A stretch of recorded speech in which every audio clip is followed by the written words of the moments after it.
It's immediately after the close of our last episode, when, for the first since the beginning of the trial of State versus May Grant for the murder of Marcel Blanc, the tide of battle seems to be turning against Prosecutor Apt.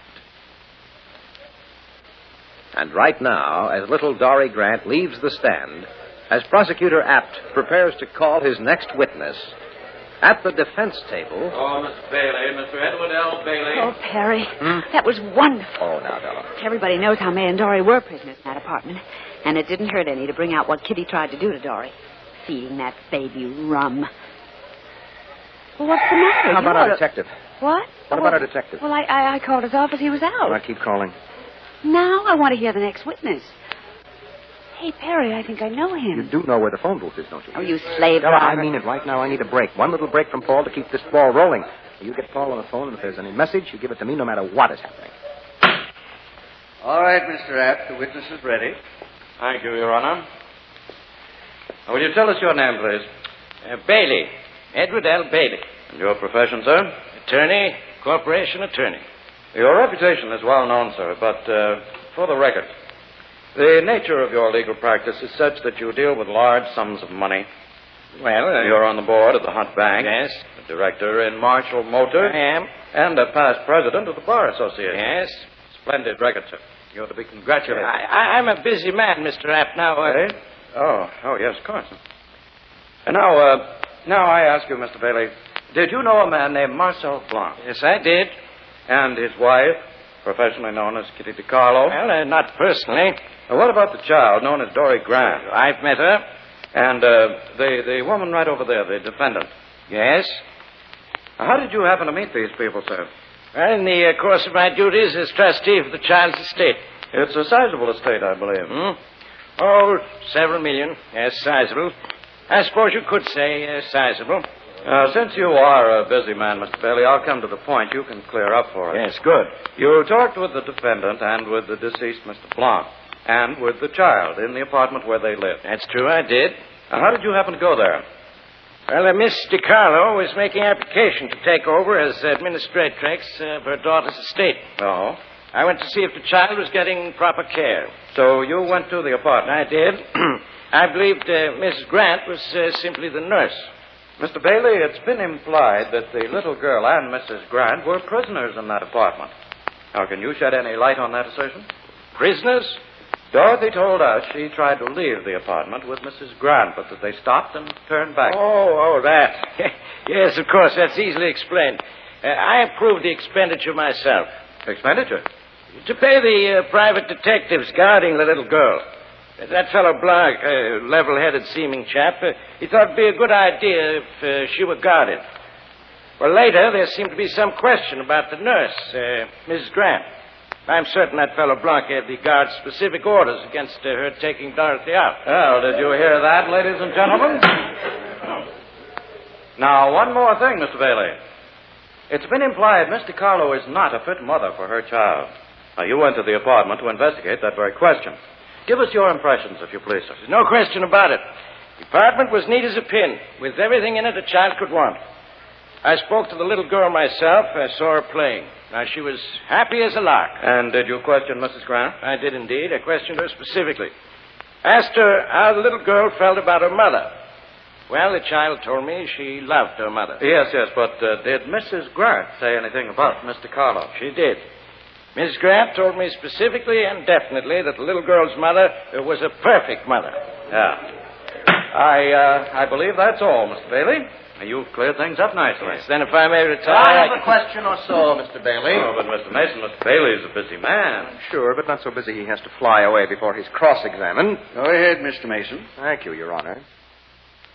Mr. Bailey, Yes? did you personally know just why Marcel Blanc seemed to distrust Mrs. Grant? Well, not personally.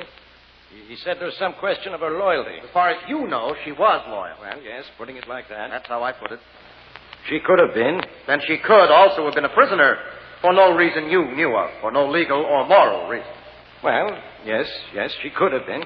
I point out to the jury the assumption remains unchanged. May Grant was a prisoner, no matter who paid the guard. Now, about your visit, Mr. Bailey. You say the apartment was clean, neat as a pin, I believe you said. Yes, it was. Who kept it that way? Well, I don't know. I assume You don't know Mr. Carlo did? No, as a matter of fact, I don't. At that time, it didn't make much difference to me. The point was, the apartment was clean. Yes. Now, about what Dory and Mrs. Grant told you. Did Dory say she loved Miss DiCarlo? Of course. She said she loved her mother very dearly. Oh, well, just a moment, Mr. Bailey. I'll read to you an extract from Dory's testimony. Question. To whom do you mean when you say Mommy, Dorothy? Answer. Mommy, Mrs. Grant. What? Did Dory say she loved Miss DiCarlo or Mommy? Well, come to think of it, I don't believe she referred to Miss DiCarlo. In fact, Yes? In fact, she was holding Mrs. Grant's hand and looking up into her face when she said she loved her mother. Well, that chap Blanc said something just then that took my mind off it. But I was led to believe that when Dory said Mommy, she meant her mother, Miss DiCarlo. Yes, we understand. And now, Mr. Bailey, as to what Mrs. Grant said about Dorothy's mother, did Mrs. Grant refer to the mother by name? I mean, Miss DiCarlo? Why, well, I'm under the impression she did, but I couldn't swear to it. All right, then. Just what did Mrs. Grant say about Dory's mother? It was a simple tribute, simple and touching. She merely said that Dory's mother loved Dory. It gave her pleasure to bathe her, feed her, make clothes for her doll, all those things. She said she supposed Dory's mother was a good mother because she did all those things simply because she loved her child. Mr. Bailey, when Mrs. Grant talked about Dory's mother, she could have been talking about herself, couldn't she? Well, I couldn't say she was, young man. I can only repeat her words. You understand. You understand.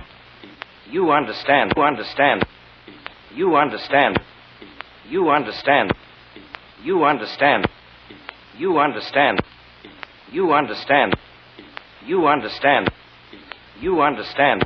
But, you asked me if she might have been. Yes, she might have been. Thank you, Mr. Bailey. And now, sir... excuse me one moment, Your Honor. Harry, I reached Paul. Here you are. Take this note. You certain? Positive. Okay. Now, watch me. Your Honor.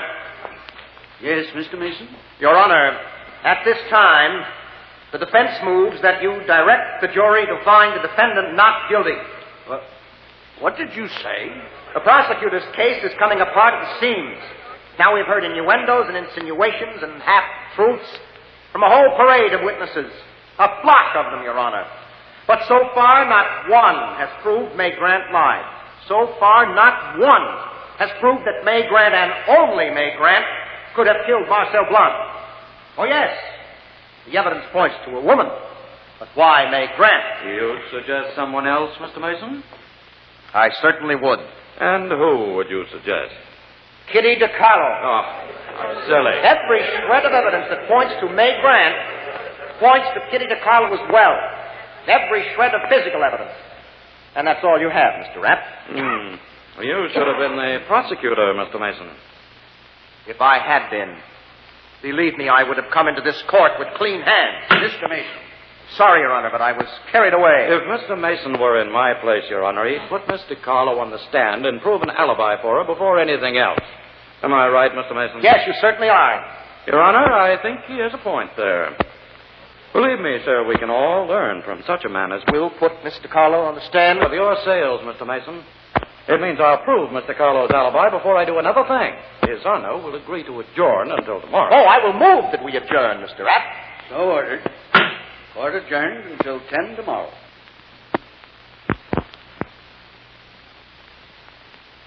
Been pretty easily, didn't he? Well, we're quite sure if Perry Mason hadn't been so positive he'd maneuvered the prosecutor into a trap, he'd have noticed the smile around Mr. App's eyes when he asked for an adjournment. It's certainly evident that something has happened behind the scenes and, well, join us tomorrow by all means, won't you?